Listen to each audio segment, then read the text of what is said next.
விஜய் ஒரே சமயத்தில் ஆஃபீஸ் ஒர்க்கையும் சரி, வீட்டில் அவங்களோட மருமகன்ற கடமையும் சரி, சரியாக செஞ்சுக்கிட்டு இருக்காங்க.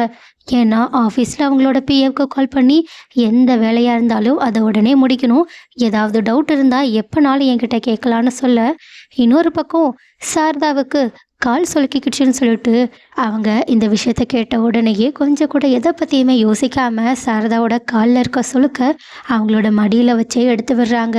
ஏன் ஒரு நிமிஷம் இதை பார்த்துட்டு சாரதாவே ஷாக் ஆகி விஜயை பார்த்துக்கிட்டு இருக்காங்க. ஆனால் விஜயும் அது எதுவுமே அவ்வளோ பெரிய விஷயம் இல்லைன்ற மாதிரி பண்ணிக்கிட்டு இருக்காங்க.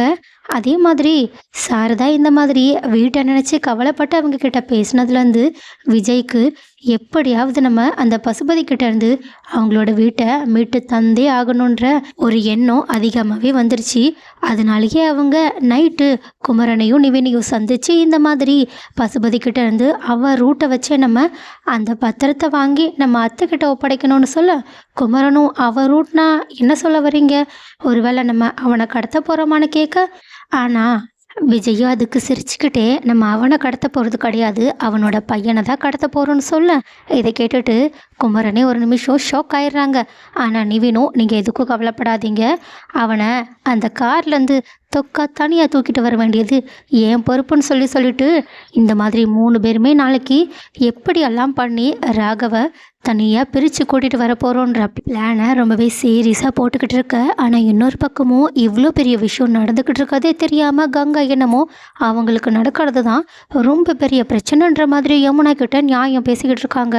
அது மட்டும் இல்லாமல் காவேரி மேலேயும் விஜய் மேலேயும் அவங்களுக்கு இருக்கிற பொறாமையை அப்படியே யமுனா கிட்ட பில்டப் பண்ணி சொல்லி விட்டுக்கிட்டு இருக்காங்க. அதே மாதிரி யமுனாவும் காவேரி மேலே இருக்க வெறுப்பை கங்கா கிட்ட தான் காட்டிக்கிட்டு இருக்காங்க.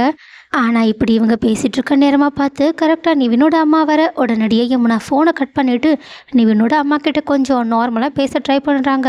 ஆனால் அவங்களோ யமுனா கிட்ட எரிஞ்சு எரிஞ்சு விழுந்துக்கிட்டு இருக்கிறது மட்டும் இல்லாமல், அதான் என் பையனுக்கு உன் கூட சேர்ந்து வாழ விருப்பம் இல்லைன்னு, அப்புறம் எதுக்காகடி எங்கேருந்து அவனை டார்ச்சர் பண்ணிக்கிட்டு இருக்க, பேசாமல் எங்கேயாவது போய் தொலைய வேண்டியதானன்னு கேட்க, ஆனால் யமுனாவும் கடுப்பில் அவங்களோட சாப்பாடு தட்டு கூட எடுக்காமல் அப்படியே வச்சுட்டு அவங்கள செம்மையாக 4-5 திட்டிட்டு கிளம்பி போயிடுறாங்க. இதில் கடுப்பான நிவினோட அம்மாவும் இவளை பார்த்துக்கிறேன்னு சொல்லிட்டு கொலை வெறியோட உட்காந்துருக்காங்க. ஸோ கைஸ், எப்படியோ இந்த அக்கா தங்கச்சியோட சண்டை அவ்வளோ பரபரப்பாக போயிட்டு இருந்தாலும் அதை விட பெரிய பரபரப்பாக இந்த மருமகங்க 3 பேரும் சேர்ந்து சாரதாவுக்கு அவங்களோட வீட்டை மீட்டு கொடுக்குற போராட்டத்தில் இறங்கியிருக்காங்க. ஸோ இவங்களோட போராட்டம் கூடிய சீக்கிரம் ஜெயிச்சு பசுபதி மண்ணை கவனம்னு யாரெல்லாம் நினைக்கிறீங்க? அண்ட் ஆல்சோ யமுனாவுக்கு ஒரு சரியான பாடத்தை நிவினோட அம்மாவாவது கூடி சீக்கிரம் கற்றுக் கொடுத்தா நல்லா இருக்கும்னு யாரெல்லாம் நினைக்கிறீங்க?